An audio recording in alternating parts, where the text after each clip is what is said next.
Bowen Yang returns to the Emmy Awards this year for his third nomination. He had a writing nomination 3 years ago, and then was in the supporting actor category last year and again this year. Bowen, tell us about that morning of Emmy nominations. What happened? Oh, I was on my way to Los Angeles and I was just on a plane and I think I was finishing the last episode of Abbott Elementary when the news sort of broke. I was like, let me just connect to like the spotty plane Wi-Fi. Because I'll make no sort of uh, uh um like it like I was like I knew it was coming. I probably won't, but let's just check. And then sure enough, just a nice smattering of text came in. But I was watching Abbott Elementary into The Real Housewives of Atlanta on a plane, and that was Emmy nomination morning for me. So you must have been almost as excited for all the Abbott Elementary nominations then. I was thrilled. I was so excited. Um, and gosh, it's just so remarkable that what a wonderful show. I could spend this whole interview talking about Abbott if you would like. And ABC would I'm sure love that's that. fine for ABC and you. Disney would love that. Yes, Well, they would. maybe it'll get you ABC would not like that. maybe it'll get you a guest spot on there or something. I would Uh, I would be so thrilled. well, I did want to ask you. You seem like you would be a TV fan in general, movie fan in general. There has never been so much good television as there is now. You can't hardly keep up with the sheer volume of streaming and broadcast and cable networks and premium Right. networks. Uh, so getting into the Emmys now is tougher than ever. That must be something you thought about. Oh, sure. Definitely. Well, just with the breadth of shows out there, I feel like that's what's remarkable too, is that not only is it a volume thing that's remarkable, but that um it's also a very consistent quality in that volume, and it's also a very eclectic mm, sort of catalog of shows. Between all the nominees in both drama and comedy, I feel like it's very evident. Yeah, yeah, sure. I guess I have nothing to add besides yes. Well, I want to talk about if people watching don't know, everybody for decades submits one episode in the acting categories, and that's always a tough choice, I'm sure, for you and everybody else. But you chose one from the first part of the season, hosted by Rami Malek. What appealed to you about that one as your choice? I feel like you never are in control of how the episodes every week play out in the end. I feel like um depending on what else you're written into, what you've written for yourself that makes it to air. Um, it's just always a crapshoot, and the difference between working at SNL and submitting an episode for that category and working on a scripted show, scripted, you know, non-live show, I guess, um, is that I guess you can have a sense of like going into shooting, like, oh, this teleplay is really good for my character. And it's funny to have that model be completely irrelevant if you're a cast member on SNL, where you kind of have to look through all of the breakdowns from every single episode of the season. Someone from the show emails every cast member with breakdowns, and which means like a list of the sketches that were in every show, and you kind of see it as like a fun scrapbooking exercise where you look at all of the memories from this past season and all the successes and failures or everything in between. And I just looked at the Rami Malek episode and thought, wow, I got to do a lot. I did an update piece, I did an impression, I did a straight man role in a sketch where I was just calling out the silly things that were happening in the piece. And I just felt like that was a nice cross section of what a cast member can do on a show. And I was like, let's just pick this one because it feels like there's something for everybody. um, Well, I want to walk through and that episode. I've got everything. I've got my own breakdown here. uh-huh. You just kind of throw off that weekend update, like it was probably your most viral moment of the year, being the Oompa Loompa. Uh, Yeah. just tell us about getting that up and running and then actually executing it. Yeah, I mean, this was co-written with Anna Dresden, who also co-wrote the Iceberg that sank the Titanic with me, and we didn't want it to feel super, you know, drag and drop from that necessarily, but we were just looking at the news stories that week and um, looking at this casting enthusiasm around Timothy Chalamet being Willy Wonka, and we were just like, is there a way to is there some Charlie and the Chocolate Factory angle here where we come in with, someone from that movie or that story?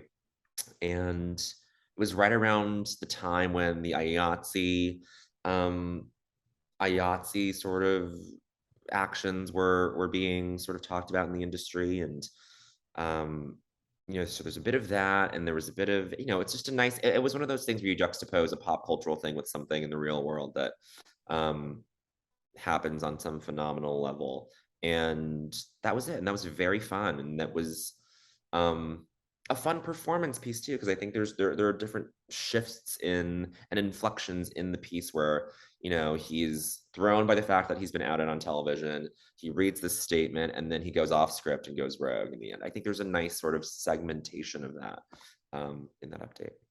And for all of you that do update, you've got Michael right there and Colin right there. How do they improve you? What is it about their chemistry with the weekend update guests like yourself that works? I mean, I find it remarkable, and I feel like they don't get enough credit for really making it work with anybody. I feel like they just have some really solid sense of immediately understanding what makes a piece funny, whether or not they've written it. I mean, like, especially if they haven't written it, it's remarkable how they are so honed um in their writing and in their performance and in their um awareness as these news anchors on a comedy news show, that they are the ones that are going to play like the straight man, or in the case of uh Oompa Loompa, someone who has wrongly labeled someone as something, or mischaracterized someone that they're interviewing. And I feel like they really, I mean, they're reading off the cue cards just like we are, but they're also really kind of plugging into some, like, galaxy brain thing of understanding holistically what's making the piece work, and they can immediately lock in, like, tap into that for themselves. I mean, yeah, I don't really. It's kind of arbitrary to me whether or not it's Colin or Michael. Like, I've written update pieces on both sides, and I feel like, for me at least, it doesn't really make a difference. But because they're both just so good. Another one of the funniest moments, sketches you had all season long was playing Daddy Longlegs. Mhm. Tell us about that one because that one really made me laugh. Oh, thanks, Chris. That was an idea from Allison Gates, who's a head writer, and we just pitched on what this presentation might look like and what this character would do. And I was talking to someone earlier about it being, in hindsight, a pretty terrifying sketch to do, because it was just the whole sketch hinges on, I guess, how much the audience is into this idea that this little kid is voguing in the spider costume. Because if I'm not selling that performance, I'm doing a very amateur, barely, barely serviceable voguing performance for that. But it has to sort of hit in that first beat, in that reveal, or in the turn. And so I feel like that was just a very fun piece to do, but it was also, I didn't quite realize how high stakes it was in my own performance until much later, because I was like, oh yeah, but that was really fun. But it was just me, like, keeping a straight face, but like waving my arms around with all these weirdly articulated spider legs behind me. It was very, very fun. And It was great. I mean, it was just something that at read through, most of the time, everyone at the read through on Wednesday is seated as they read their sketches. But when something demands like a physical comedy element to it, like it's a big swing. It's kind of a risk to sort of get up out of the chair and do stuff around your cast members and your coworkers as they try to pick out what sketches are going to make it to the show. Um, and thankfully that paid off, I think. But I was very nervous getting up out of the chair and voguing, you know, around my castmates and Lorne Michaels. And thankfully I like peeked over at him and he was enjoying it. But it was this thing of like this really rests on whether or not I can do like funny voguing as a little boy. When you got an episode like that, and every week you don't get to do tons of things. Some weeks you're in one or two, and some weeks you have a lot like this. When you do knock out some home runs, though, what's that moment like when you leave the studio that night? Oh, it's a wonderful feeling that you know is immediately going to expire. Like it's going to, everyone resets on Monday. And that's sort of the beauty of the show. I think that's the thing that Martin Short said once, and in his short time working there, I think he commented on the remarkable fact that like it's crazy. You can touch the sky and then you can be in the depths of, hell, depending on how your show goes on Saturday, but everyone at least has to come back to some sea level on Monday and then just go from there. And yeah, I love that resetting. I think that resetting is so liberating in a way because it diffuses whatever failure or success you've experienced on the show before.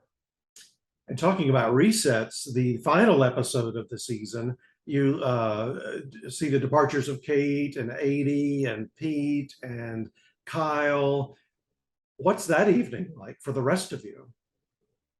I think we're still processing and I think it won't really hit us until we start this upcoming season. I don't really know what it's like on an ambient level, on a vibe level, if you will. What it'll be like without them there. I feel like those are four people who really defined what the show has been for the past 10 years. And they just brought so much of their own points of view to the show in a way that just only made it better. And I feel like we're in a remarkable time in the show now, um, where everyone is bringing something different, where you can sort of get a perfect cross section of all different kinds of comedy that are going on right now. Um, Not only is every cast member bringing something representative of like their sensibility or their comedic background, where they came up, how they trained. But I think the pairings and the groupings of cast members can also offer something new and sort of in that alchemy give you something that you feel like you haven't seen before. I think that's what's thrilling about the show. I think Lauren understands that too. I think um, it's a really nice, balanced, um, balanced tableau of comedy right now, and I think it could always there's always room for more. So the departures are very, very, very sad and very bizarre, but I am also excited to see how it all evolves. Sirens coming through. Don't worry. I don't think they're coming for me. Um, Oh my goodness, yes. we've seen you in a couple of other big moments in television in the past year. You got to present on the Emmy Awards last year. I love I did. the walk and the shoes and everything. And then you presented on the Tony Awards, which must have been a big thrill.